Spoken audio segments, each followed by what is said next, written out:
नमस्कार, माझ्या चॅनलमध्ये तुमच्या सगळ्यांचं स्वागत आहे. आज मी एक तुमच्यासाठी नवीन कथा घेऊन आलेली आहे. जर तुम्ही सपोर्ट केला तर मला अजून लिहिण्यासाठी हे भेटेल. त्याच्यामुळे प्लीज तुम्ही सपोर्ट करा. एक व्यक्ती भरताट जंगलातून स्वतःचा जीव घेऊन जीवाच्या आकांताने पळत होता. तो त्याचा जीव वाचवण्याचा प्रयत्न करत होता. त्याच्या मागे 10 ते 12 इंग्लिश कुत्रे पळत होती. त्या कुत्र्यांना पण असं वाटत होतं का केव्हा एकदाचे आपले शिकार होते. आणि तो व्यक्ती मागे पाहत कुत्रे किती जवळ आले आहेत हे पाहून तो अंतर पार करायचा प्रयत्न करत होता. आणि त्या कुत्र्यांच्या मागे 7 ते 8 धष्टपुष्ट जिमने कमावलेली बॉडी, ब्लॅक कलरचा सूट घातलेले, हातात गन्स, हाईटने खूपच जास्त उंच असे व्यक्ती बुलेटने येत होत्या. आणि वरती चॉपरमधून एक व्यक्ती हातात ड्रिंकचा ग्लास पकडून एक एक सिप घेत त्या पळणाऱ्या माणसाची मजा मोठमोठ्याने हसत घेत होता, पाहत होता.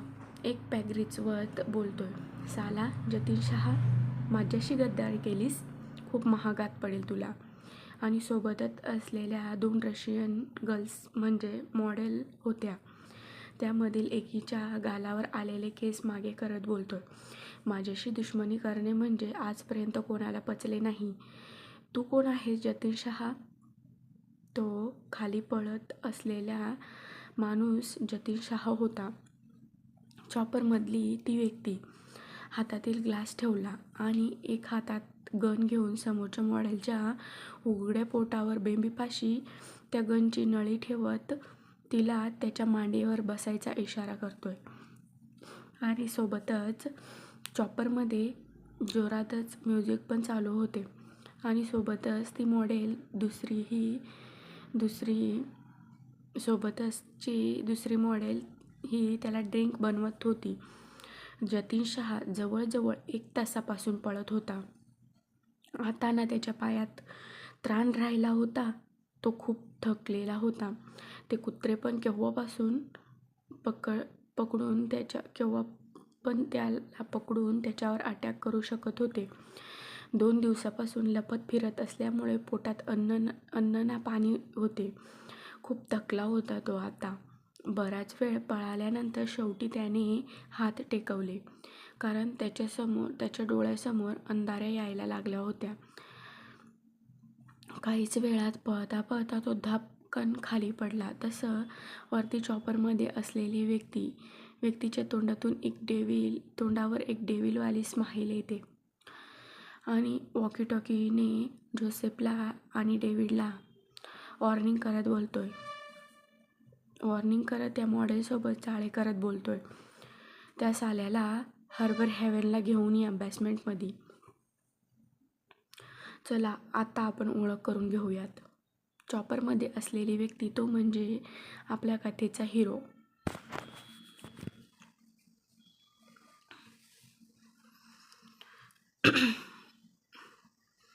याक्षित सिंग ओबेरॉय, एक डेव्हिल, निर्दयी गँगस्टर, ब्लॅकमध्ये धंदे चालवणारा, एक बिझनेसमॅन, एक अंडरवर्ल्डचा डॉन म्हणता येईल.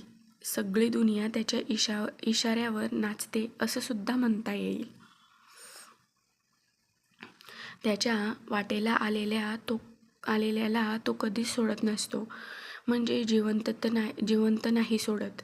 दिसायला सुंदर, वय 28, 5 फूट 9 इंच उंची, सावळा रंग, जिमने कमावलेली बॉडी, ॲटपॅक ॲप्स, पिळदार शरीरयष्टी, टोकदार नाक आणि डोळे म्हणजेच एका लुकमध्ये आपल्याला 1000 प्रश्न विचारून जाणारे डोळे, जाडसर आयब्रो, ट्रिम केलेली शेव आणि शोभेल अशा वळणदार मिशा, म्हणजे जसं एखाद्या राजकुमारच जणू. कमालीची सुंदरता, खूप जास्त रागीट, ॲरोगेंट असं त्याचा स्वभाव. एखाद्याला टार्गेट केले तर त्याला संपवल्याशिवाय शांत न बसणारा याक्षित. चुकून पण त्याच्या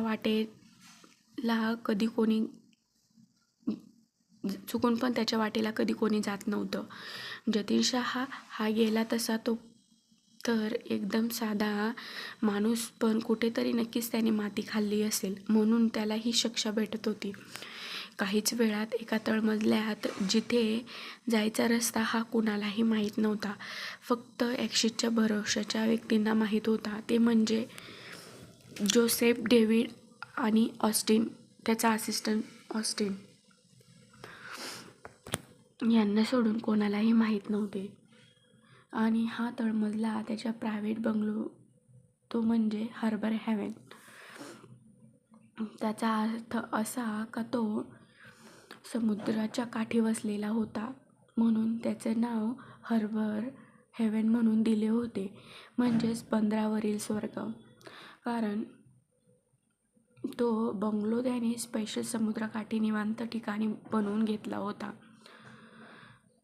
तिथे घरातील व्यक्तींना पण कोणाला यायला परमिशन नव्हती.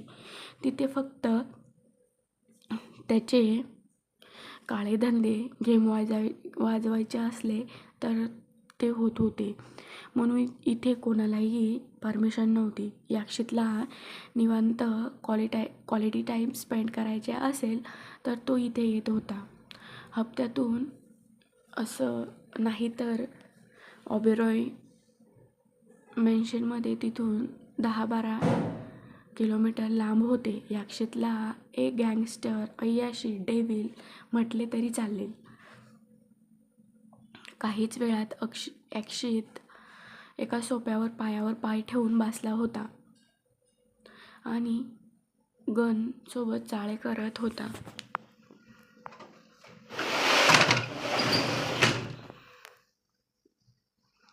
डोळ्यावर गॉगल चढवलेला होता.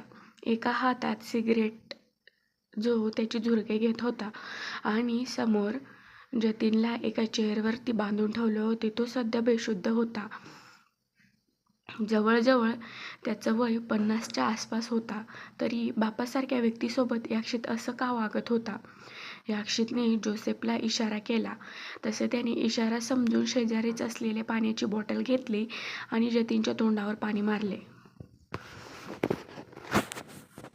तसंच जतीन गडबडून उठला आणि समोर त्याची नजर गेली तसं तो खूप घाबरला. त्याची तर पॅन्टच ओली व्हायची बाकी होती.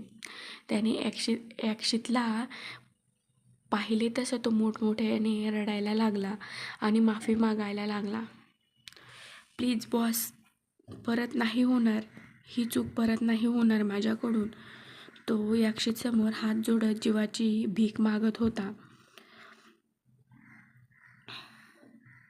पण याक्षितने त्याला पूर्ण इग्नोर केले आणि सरळ प्रश्न केला, शहा, तू हे सगळं केले ते कोणाच्या सांगण्यावरून केले?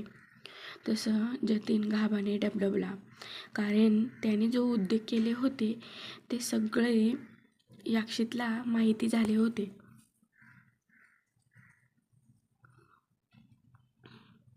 पण परत जतीन माफी मागण्याचा प्रयत्न करत बोलतो, सॉरी सर, चुकून झाले, परत नाही होणार, फक्त एक संधी द्या मला प्लीज बॉस.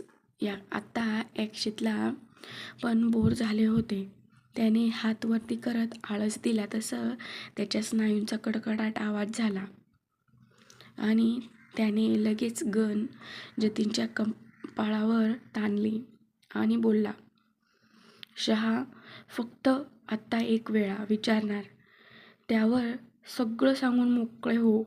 मला परत काहीच विचारायची संधी नाही भेटली पाहिजे, नाहीतर सगळ्या गोळ्या ह्या खोपडीत उतरवेल. तो याक्षित त्याच्या डोक्याकडे इशारा करत बोलला. तसं आता जतीनकडे ऑप्शनच नव्हता. त्याने लगेच बोलायला सुरुवात केली, बॉस, ते मी IPS विक्रम बत्राच्या सांगण्यावरून केले.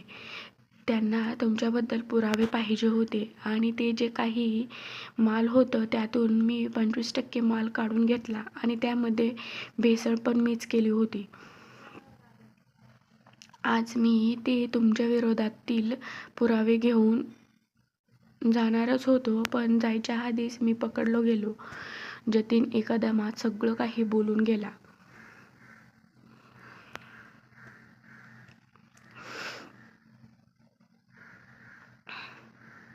आणि घाबरून डोळ्यात पाणी घेऊन याक्षितकडे पाहत होता. त्याला अपेक्षा होती का एक चान्स तरी दिला पाहिजे बॉसने. पण याक्षितने जेव्हा त्याच्या तोंडून हे सगळं ऐकले तर खूप जास्त राग भरला त्याला आणि डोळे पण लाल झाले होते. एवढे दिवस त्याचंच ताटात खाणारा माणूस आज त्याच्याच ताटात माती पाडत होता. हे त्याला सहन झाले नव्हते.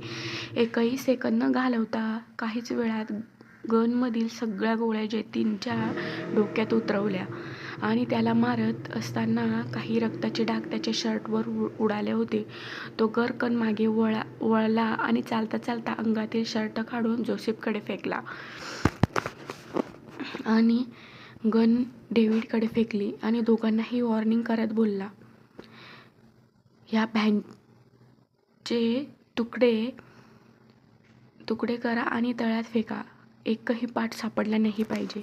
बोलत तो पुढे जाऊ लागला आणि जोसेफ आणि डेव्हिड मागे फिरून त्यांच्या कामाला लागले. जतीनने त्याला खूप मोठा धोका दिला होता. तो त्याच्याकडे 5 वर्षापासून काम करत होता, पण त्यामध्ये त्याला IPS विक्रम बत्रा भेटला. त्याने काही लालच दिली आणि तो त्याच्या साईडला झाला. विक्रम हा खूप वर्षापासून याक्षितच्या विरोधात पुरावे शोधत होता, त्याच्या काळ्या धंद्याचे पण त्याच्या हाती काहीच लागत नव्हतं. कितीतरी मर्डर आजपर्यंत त्याने केले होते, पण आजपर्यंत त्याच्या विरोधात एकही पुरावा सापडला नव्हता. म्हणून विक्रमने जतीनला हाती येऊन कामाला लावले होते. जतीनने पण अति शहाणपणा करून याक्षितचे काही ब्लॅकमाल तो इतर देशांना पाठवायचा. क्रूजने त्यामध्ये जतीनला वाटले का आता तर असं पण याक्षित पकडला जाणार आहे. जर श्रीमंत व्हायचा हा आपल्याला एकच चान्स आहे. त्याने हे सगळं पाहून त्याच्या मालमध्ये हेराफेरी केली. जवळजवळ 25% माल काढून स्वतः विकून त्याचे पैसे घेतले आणि बाकीचा माल हे त्याने भेसळ करून पाठवली होती. 2-3 वेळा असं झाले होते. याक्षितला काहीच माहीत नव्हतं. जेव्हा समोरच्या देशाचा क्लायंटचा फोन आला तेव्हा त्याने सांगितलं का तुमच्या मालमध्ये खूप जास्त भेसळ होत आहे. हे ऐकून याक्षितला तर विश्वासच बसला नाही, कारण तो जरी ब्लॅकचा धंदा करत होता पण कामात तो कोणालाही फसवत नव्हता. त्यामुळे त्याला वाटलं का कुठेतरी काहीतरी घोळ सुरू आहे. म्हणून त्याने गपचूप ऑस्टिनला सांगून गुप्त माहिती काढायला घेतली.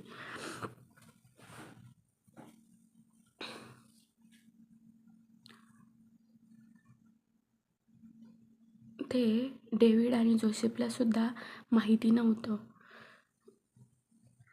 माहिती काढल्यानंतर त्यामध्ये त्यांना जतीनचा हात आहे हे समजले. तसेच त्यांनी जतीनला पकडायला सांगितलं, पण त्याला पकडायच्या आधीच जतीनला समजले होते का याक्षितला त्याच्याबद्दल माहिती झाले म्हणून. तो 2 दिवस जंगलात लपून बसला होता. जोसेफ आणि डेव्हिडने याक्षितने सांगितल्याप्रमाणे जतीनचे तुकडे करून एका तळ्यात फेकले, ज्यामध्ये भुकेलेले खूप मोठे 10-12 असे मगर होत्या. त्यामध्ये पूर्ण माणसाला जरी टाकलं असतं ना तरी एकही पार्टचा पत्ता लागला नसता. आजपर्यंत हे सगळं केल्यामुळे याक्षित कोणाच्याही हाती आला नव्हता. असं खूप लोक म्हणत असायचे का त्याने खूप मर्डर केलेत, पण त्यांचा पुरावाच नव्हता. एक शर्टलेस याक्षित तळमजल्यामधून बाहेर येतोय. तो खूप रागात होता. आता त्याचा राग शांत होणे खूप गरजेचं होतं, नाहीतर अजून काहीतरी वेगळे झाले असते, कोणालाही समजले नसते. काहीच वेळात त्याच्या पाठून जोसेफ आणि डेव्हिड पण येतात. याक्षित हॉलमध्ये येतच ऑस्टिनकडे पाहत बोलतोय, धारदार नजर टाकत बोलतोय, I want a girl now. त्याने एक रागीट कटाक्ष टाकला होता. त्याला पाहून ऑस्टिनची पण हालत खराब झाली होती. ऑस्टिन हातातील मोबाईल काढत याक्षितकडे पाहत बोलतोय, येस बॉस 5 मिनिटात हजर करतोय बॉस.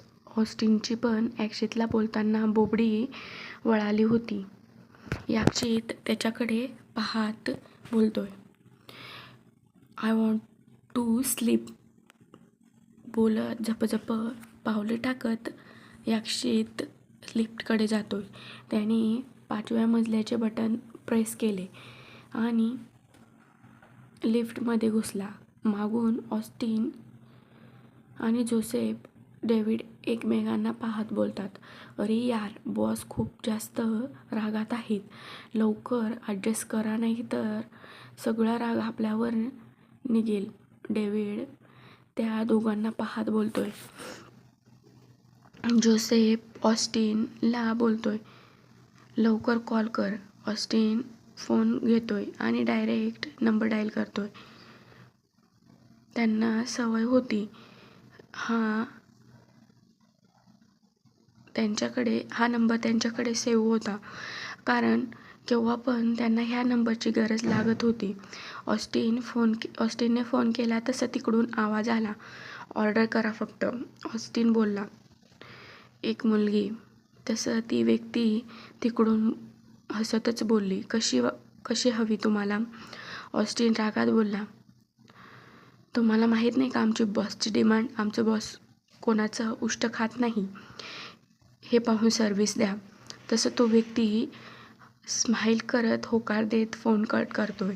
डेव्हिड कन्फ्यूज होऊन ऑस्टिनकडे पाहत बोलतोय, कारण की हे काम प्रत्येक वेळेस ऑस्टिनच करत होतं. काय बोलला तू? बॉस काय उष्ट वगैरे काय म्हणत होतास तू? तसं ऑस्टिनने त्याला चिडून पाहत बोलतोय, एक काम कर, उष्ट काय ही भानगड ना, तू बॉसलाच जाऊन विचार, तुला ते प्रॅक्टिकल करून समजावू देईल. तसं ऑस्टिनचे शब्द ऐकून जोसेफ मोठमोठ्याने हसायला लागतो आणि डेव्हिड बॉसचं नाव ऐकून घाबरून नकार देतोय, नको, त्यापेक्षा गप्प बसलेलं बरं. जेव्हा समजायचं तेव्हा समजेल. आता तरी त्या शरच्या गुफेत जायची हिंमत नाही. तसं पण ऑस्टिन आणि जोसेफ त्याला पाहून हसू लागतात. याक्षित रूममध्ये आला. तसं सरळ त्याच्या रूमला अटॅच एक स्विमिंग पूल होतं. त्याने जाताच त्यामध्ये उडी मारली आणि तळाशी जाऊन मांडी घालून डोळे मिटून बसला होता. हात मांडीवर ठेवले होते. तो त्याचा राग कंट्रोल करायचा प्रयत्न करत होता. काहीच वेळात तो वरती आला. तसं एक सुंदर गोरी उंच अशी एक मुलगी बिकिनी घालून बसलेली दिसली त्याला. आणि या कथेची कॉन्सेप्ट काही नवीन नाही, पण मी माझ्या पद्धतीने लिहायचा प्रयत्न केला आहे. या कथेमधले आणि माझ्या पहिल्या कथेमधले सगळे नावं, पात्र, ठिकाण हे सगळं काल्पनिक आहेत. यांचा कोणाच्या पण वास्तविक जीवनाशी किंवा ठिकाणाशी काहीही संबंध येत नाही. आणि कोणता पण संबंध आला तर तो निव्वळ एक योगायोग समजावा. आणि माझं काही चुकलं असेल तर ते पण सांगा. हा भाग तुम्हाला कसा वाटला हे कॉमेंट करून नक्की सांगा. माझ्या चॅनलला सबस्क्राईब नक्की करा. थँक्यू, धन्यवाद.